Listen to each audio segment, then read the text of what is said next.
In the wake of the hysteria created by the coronavirus, I have been holding my breath and keeping my calm the whole time. A lot of people have been saying, "Oh, Joe, you better do something on coronavirus," and I've just been laughing because I remember that several years ago within my city and even beyond my city in the in the state of Maryland, U.S., I remember that I went around and I was telling people that there would be a scenario where people are going to be on lockdown like this and not allowed to step out of their homes, and there will even be deaths on the street. And I even told some of my African brothers and sisters that most of them may have a problem even getting on the plane to come home if they wanted to. And everybody said, "Oh, Joseph, you are such a conspiracy theorist." People called me nuts and called me crazy and all kinds of stuff. 10 years down the line, people are calling me from all over. "Joe, that thing you said, it's happening. Oh my gosh, you saw it, you saw it." I wasn't even prophesying. I was just telling them based on research that I had carried out. A lot of us in this world don't react unless something goes fundamentally wrong. Just like when the thing hits you like a buck in the head, that's when many of us wake up. Coronavirus, look at the hysteria. We have poverty today in the world. It has killed way more than even Ebola, SARS, Corona could ever kill in 1,000 lifetimes. I have never seen this level of hysteria around poverty and its ravaging effect in Africa and so many other places. Obesity, disinformation, all these things have been killing. No hysteria. Why Corona? And this is not to play down on the impact or the effects of the coronavirus. I mean, it's only a madman who would deny the effect of the coronavirus, which we can all see every day, how much it's killing and how fast it's spreading. Only a madman. So I'm not playing down on the effects of corona, but why the hysteria? I always want to ask why. It's almost like a shutdown of all human activities as we know it. Whole cities are under quarantine, whole nations are under quarantine. Borders are being shut down, social distancing is being promoted. People are being told they're going to go on the mandatory vaccination, like one of these countries in Europe has just said. Mandatory vaccination. Why must I be mandatorily vaccinated? Why? What is in the vaccine? Don't I have the rights anymore to say, no, I don't want it? You see, when things like this happen, you lose your rights. Because the system of the Antichrist, which is what you call the New World Order, means that you have to relinquish all of your rights. And that's exactly what is playing out right now. You don't have rights anymore. Because in the Illuminati, they have something they call the problem reaction solution. I've talked about it in so many of my videos if you followed me long enough. Illuminati will go and use a proxy to create a problem, manufacture a problem actually. Man-made problem. They use a proxy, or they will do it from behind the scene, and then they will sit back and allow the people react to it hysterically. People are losing their mind, losing their cool. Oh my gosh, we're about to die. That's reaction. And then they already had a solution in place, a solution for that problem which they created. But they know that if they introduce that solution to you under normal circumstances, you will stone them to death. So what they would do is that they just let you react to the problem they've created and make you cry out for the solution, which is also going to be a solution that will ensure your rights are taken away. And so when you react that way, they will now bring that solution by force to you. You are begging for that solution now, something that ordinarily you would never have loved for them to give to you.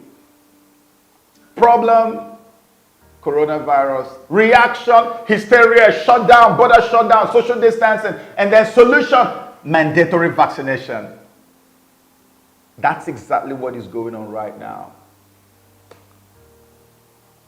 When things like this happen, for those of us who still think like humans, the first thing that comes to mind is Revelation chapter 13.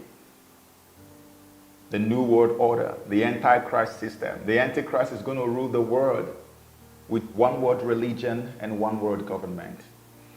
And so there's a guy called Anthony Lewandowski. Anthony Lewandowski came up with something he calls the Church of Artificial Intelligence. And he created a church of artificial intelligence. Can you imagine that? You know, I've told you people several times in my videos that the future of our world is AI, artificial intelligence. The Antichrist is going to rule this world. He's going to use artificial intelligence to rule the world. And you can see what these people are doing right now. You see what they're doing? They are telling everybody to go home and work from home. They are telling people who want to do conference, an international conference abroad, have your own web conference. Everything is now web-based. Everything is web-based. Everything is now done through the internet, which is what? AI. So now they have finally brought you to a point where you are meant to disconnect from other human beings.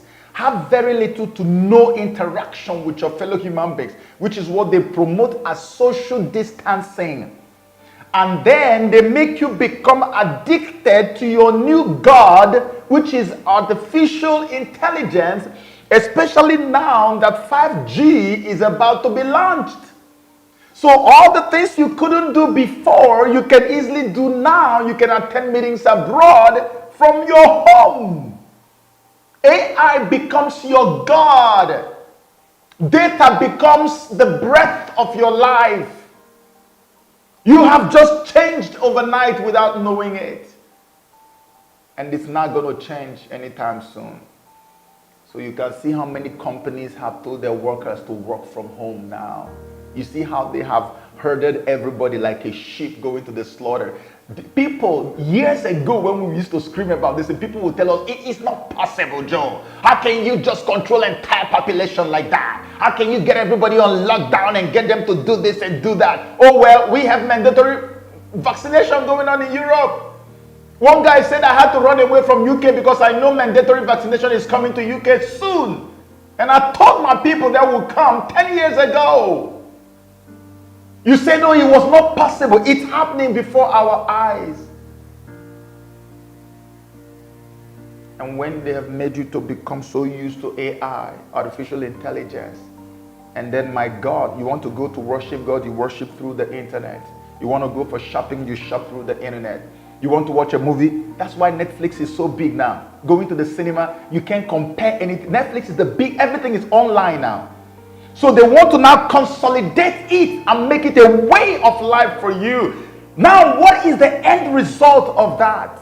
When they have done this, you know, you can now shop online, do everything online with little to no interaction with anybody out there. The time is going to come when they will let you know, you see, all this you're shopping online, because now pretty much everything you do is online and you have to use your card. They said that card has issues. We need to change the card. And from changing the card now, we need to get something more efficient, because now you know you don't have any other option, because the only option you have is online. If they tell you that you have to get a microchip, which is actually the mark of the beast, that you have to get a microchip to be able to shop online or do other things, you will not hesitate to take it, because you don't even have any option of going to do anything outside, because they would have already conditioned all of humanity to do everything online. Data is your breath now. That's what the Bible says. Without the man, you can't buy or sell anything, because your buying and selling now happens from the comfort of your home in front of your computer. Let's read what Lewandowski talked about the God. He said there's an AI God in his AI church. Artificial intelligence church has a God which is also AI. And this is how he described this God. He calls that God whatever. Here he says, with the internet as its nervous system, the world's connected cell phones and sensors as its sense organs, and data centers as its brain. Data centers as its brain. The whatever, which is the God, will hear everything, see everything, and be everywhere at all times. The only rational word to describe that whatever, thinks Lewandowski, is God. Written here. And the only way to influence a deity is through prayer and worship. He just described what the Antichrist is going to look like for us. The documents state that Way of the Future's activities will focus on the realization, acceptance, and worship of a Godhead based on artificial intelligence developed through computer hardware and software. Yeah. You've expressed your reservations about AI and your fears about that. Yeah, I just think the singularity is probably the right word, because we just don't know what's going to happen once there's intelligence substantially greater than that of a human brain. The primitive forms of artificial intelligence we already have proved very useful, but I think the development of full artificial intelligence could spell the end of the human race. In ancient times, land was the most important asset in the economy, so politics was the struggle to control land. In the last 200 years, machines replaced land as the most important economic asset, so politics became the struggle to control the machines. And now data is replacing machines as the most important asset. So politics is really a struggle about who owns and who controls the flows of data in the world. Government fought to have control over land in the past. Later, they began to fight to have control over machines. Now, the governments are fighting to have control over data. And that's why China came out with 5G and America had a problem with it. Why should they come first with it? And that's why they began to frustrate the efforts of Huawei. Nations are now fighting to control data, because data is going to be the source of everything you do in the end time. That's why you see them telling everybody you have to work from home. They are conditioning you. They are conditioning you. A lot of things are going to happen and things will never be the same again. If you're a rational thinking person by now, you will know that the system of the Antichrist is now about to be launched. But is it just enough to say that? Can I prove it further to you that the system of the Antichrist is about to be launched in our world? And I'm going to connect this to our man, Donald Trump. Okay, so recently, Pope Francis, the man you know who has been on a mission to unite all the religions of the world. I mean, he does not make any apologies for it. He does not hide it. He does not mince words.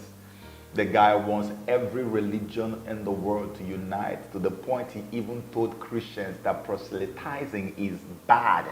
That means that Christians should stop going out to preach to people of other religions to convert them into Christianity. That is wrong. It is a sin. Pope Francis said that live. Said he would never do that. Why would you convert? And you know why he said that? Because the man believes that all the religions are good and they are the same and they all worship the same God. That's why he has been fighting to bring every single religion that has a name in this world under one umbrella. What did the Bible say about that in Revelation chapter 13? He calls it the one world religion. Are we close to one world religion being activated officially in our world? Yes. Let me prove it to you. Some things happened this week that we think should really capture the attention of most people, especially Protestants. I don't know if you're aware of what the Pope did on Thursday, September 12, but he had a special video where he is now setting up a date to establish a global pact with the leaders of the world to re-educate the young people of the world. This was also presented by the Vatican in written form, as well as the Pope himself reading it on a video, and the date is May 14, 2020. Dobbiamo puntare sulla educazione, che apre la mente e i cuori ad una comprensione più larga e più profonda della realtà. Serve un patto educativo globale. We need a global compact on education. The world needs to be re-educated, and we need the leaders of the world to come together and sign this compact. And a compact, of course, is a firm contract, promise, treaty, or an agreement. Che ci educhi alla solidarietà universale, a un nuovo umanesimo. Per questo ho promosso un evento mondiale. So he says we're going to promote this global event that is going to create a new universal solidarity. Now, that solidarity means a new unity, and that's been his mantra through his papacy, and a new humanism he talks about. You wonder, what does a new humanism mean? Usually, churches are reluctant to talk about humanistic point of view because Christians do not have the humanistic point of view. We've got the Christian worldview. What is humanism all about? It is a deviation from divinity. That's what they want to do, to re-educate the children of the world, just like Planned Parenthood has been re-educating our children on comprehensive sexuality education, telling babies as young as 4, 5, 6, 7 that masturbation is good, that it's okay to fall in love with somebody of the same gender. Somebody who is a woman can actually become a male, and a male can actually become a woman. That is normal. These are the new normals. Un proverbio africano recita che per educare un bambino serve un intero villaggio, ma dobbiamo costruirlo, questo villaggio. And then he quotes from a familiar proverb that it takes a village to raise a child. That was used by Hillary Clinton both prior and during her campaign. And it sounds beautiful because the word village is not like city, it's not like nation or country or some political power. It's kind of homey. So he's saying that we need to, the world, we need to look upon the world as a village. We need to come together as the village leaders and train the children of the village. And of course, he's talking about programming the children of the world is what this is dealing with. E dobbiamo bonificare il terreno delle discriminazioni, come ho sostenuto nel documento che ho recentemente sottoscritto col grande imam di Al-Azhar ad Abu Dhabi. All right, now, I don't know if you caught this, but this is the only individual that he cites in the whole video. Surprisingly, it's the Grand Imam of Abu Dhabi, Al-Azhar. The Grand Imam Al-Azhar of Abu Dhabi that he went and visited, and they signed the global pact of friendship across religions. It was after he signed that pact with that Grand Imam in Abu Dhabi that they named a huge mosque after Mary, the mother of Christ. He referenced him in this video announcement. And what is this pact for the re-education of the world's children? You remember, coronavirus is killing off the adults, the old people, the 60-somethings, or maybe 70-somethings, 80-something. These are the people they are killing. This whole end-time event we are witnessing is going to be about the younger generation because they believe the older ones are about to die off anyway. They want to re-educate you and I. They want us to begin to accept some of the belief systems that we never thought in our widest imagination that we would accept under normal circumstances. They want us to begin to accept things that were condemned by the Bible as evil and as bizarre. Pope Francis continues to shake things up in the Catholic Church. Yesterday, apparently, he was talking to a gay man in Chile and told him that you are gay, doesn't matter. God made you like this and loves you like this. So will Catholics follow his "who am I to judge" stand? That's the re-education program that is about to happen. That's what the man is going to do. And he is also focusing that on the so-called environmental thing they were talking about. They want to re-educate the people about religion, that all religions are good. That's the re-education. Who is going to be there in attendance? The leaders of all religious groups on earth, high-profile individuals in sports, in entertainment, in politics, in every aspect of life have been invited to attend this massive global one-of-a-kind event in Rome, invited by the Pope. This is happening May 14, 2020. And guess what comes immediately after it? Immediately after it, this other particular event is going to happen. Let me read you something here. It says, on Wednesday, September 26, 2018, at the Peace Palace in The Hague, the Carnegie Foundation and the Elijah Interfaith Institute announced that a declaration of friendship across religions intending to foster peace is in the making.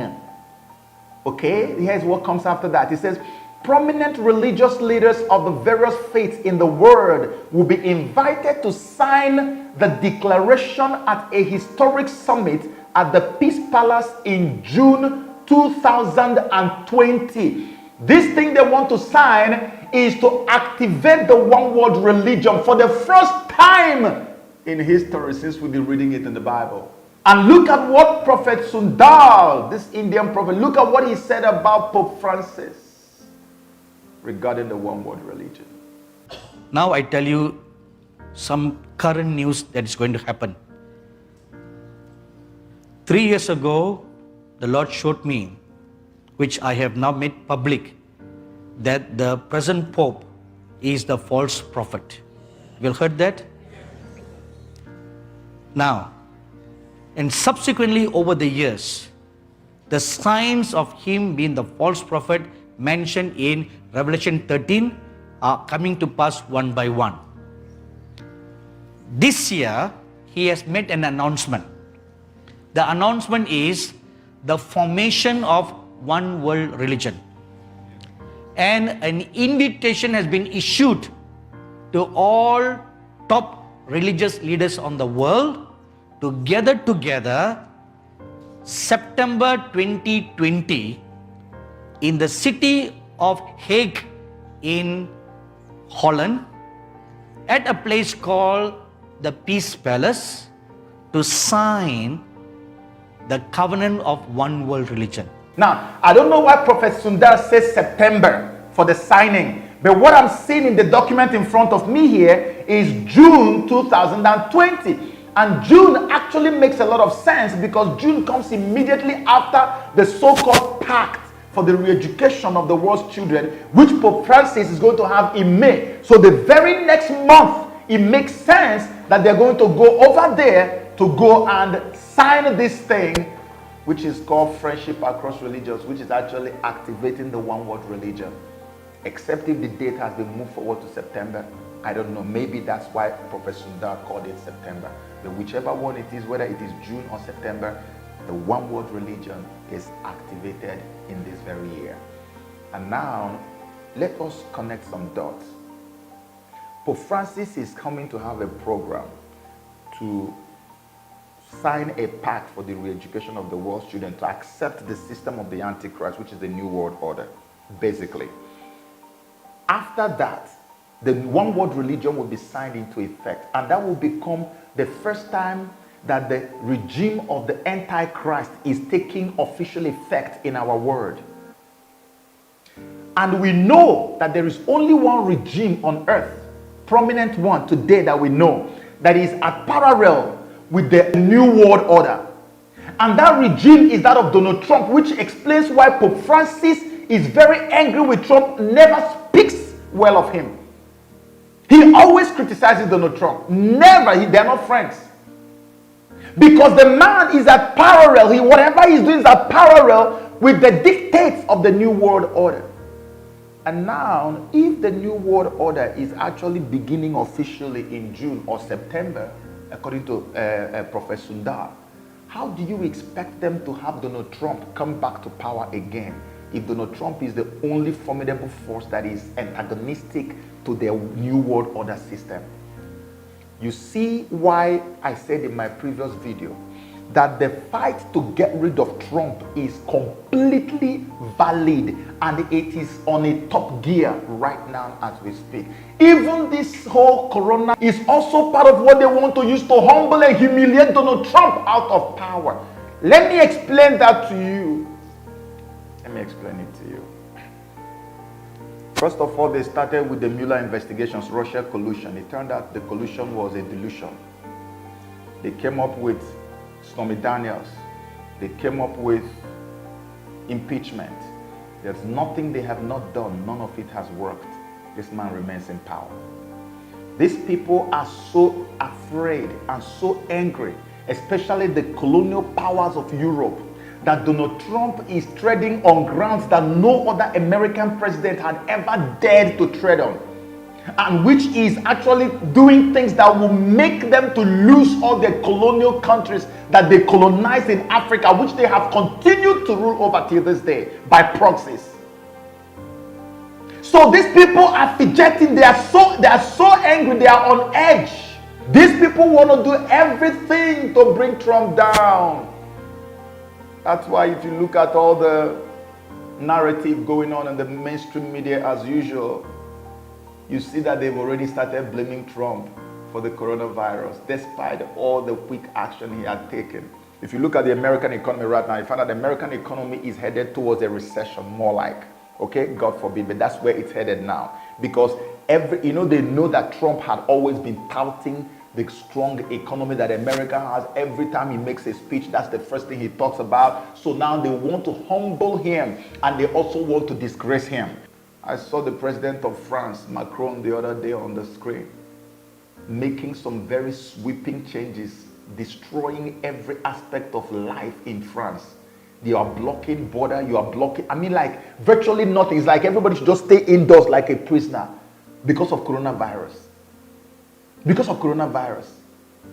And all these things they do is to make sure that Trump does the same thing. Before you know it, they will also come out and say, oh, martial law, like just the way Spain or whatever declared mandatory vaccination. They also expect Trump to do this. So everything they want him to do, they are doing it. And they make the whole world see it, so that if they do it and Trump doesn't do it, the moment they report extra deaths in America, they say, it's because he's not doing what Europeans are doing. And they're going to show the whole world that, we did this and it worked. So they expect him to do the same thing. But I'm saying to Donald Trump, listen, do what works for Americans. Don't listen to them. Don't watch what they are doing. This virus is dangerous. It's a killer virus. But do what only works for Americans. You don't have to declare martial law. You don't have to begin to stop vehicles, people from traveling from one state to another. Don't block interstate travels. Take your time and put measures in place to curtail and contain the virus. This is aimed at him. And so when the economy goes into recession, the next thing you're going to hear is, you see, we said it, America, you see, this man is incompetent. From day one, he never wanted to do anything. In fact, he even denied it. He denied that the virus was real. And now look where we are. People are dying. Economy has crashed. Everything is down. How can you have this man as president? And then that's when you see the head of Hillary will now begin to rear up. Have you noticed that the two Democratic presidential hopefuls, Biden and Sanders, I said it in my previous video, two of them have indicated they are going to have females as their vice presidents. Did you see the recent publication now on Breitbart News? Whoopi Goldberg has now advised Biden, Whoopi Goldberg, right, from the View, has advised Biden to pick Hillary Clinton as her vice president. In that Simpsons video that I showed in my previous video, there's a Simpsons video. You know The Simpsons, okay? The sitcom. They always make predictions. I detailed this in my previous video. They predicted the 9/11. They predicted that Disney was going to buy Fox. They predicted Donald Trump presidency. And in that prediction, they had a woman called Lisa who took over from Donald Trump around about 2020, from the way they put it. Now, this woman is busy calling her cabinet and saying, let's know where we are now in the economy. And they say, we are broke because of what Trump did. So it's almost, in other words, Trump bankrupted America. And that's almost what they are working the man into right now. So the moment they pick Hillary as vice presidential candidate, just know it deep down in your spirit that Hillary has become America's president.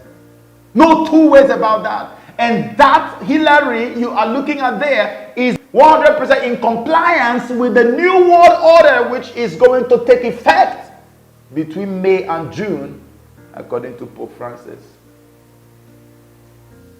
You see the connection of all the things that is going on.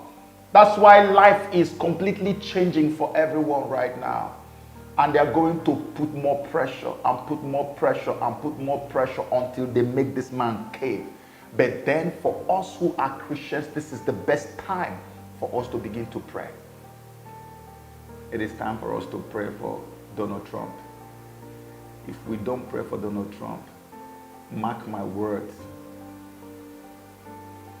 this terrorism that has been declared on Christians in Nigeria, it will take another turn for the worse.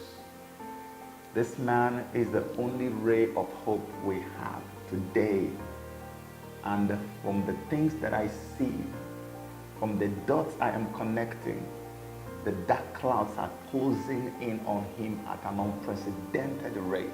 And I feel like if we can rise up to pray, God will come and save him and keep him for us for at least another 4 years, so that we can consolidate, so that he can also consolidate on the little gains that we have made, to the point that in Nigeria today, people are afraid of Donald Trump, that they even know that there's somebody who is speaking for Christians in Nigeria, to the extent that today we now know that the Trump administration has put a bounty on the Boko Haram leader and has decided that they are going to get him whatever it takes, just like they got the Soleimani of Iran. Imagine that just shortly before they were supposed to come in, because they've already created a global alliance against religious persecution and mentioned Nigeria in one of the places where they need to intervene. And right before they came, look at coronavirus everywhere. These people are fighting, and this whole thing is all for the soul of Africa. I wish that Africans will understand this. That's why we created a campaign group for Donald Trump. It's called Africans for Trump 2020. I was shocked that I mentioned it briefly in my previous video, and before you know it, so many people have registered. I'm asking you, if you have not registered, please try and register.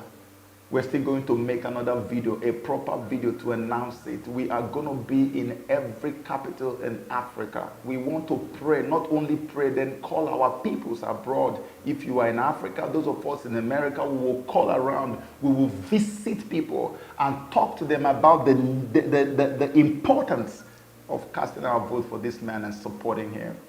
It is very crucial, my people.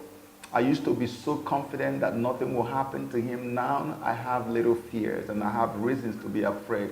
And I think it is time for us to pray like we've never done before for Donald Trump, because the evil clouds are closing in. Our world has changed. It has changed forever.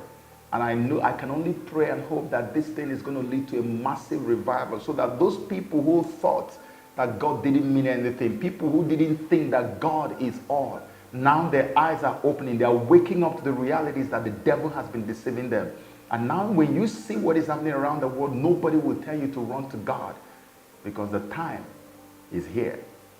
You read it in the book of Revelation. You were told it's going to happen many, many years to come. It's here right now, and we are living it now. It's time to make a move. Pray with me that God will preserve this man and that he will keep the rest of us. Amen. Thank you.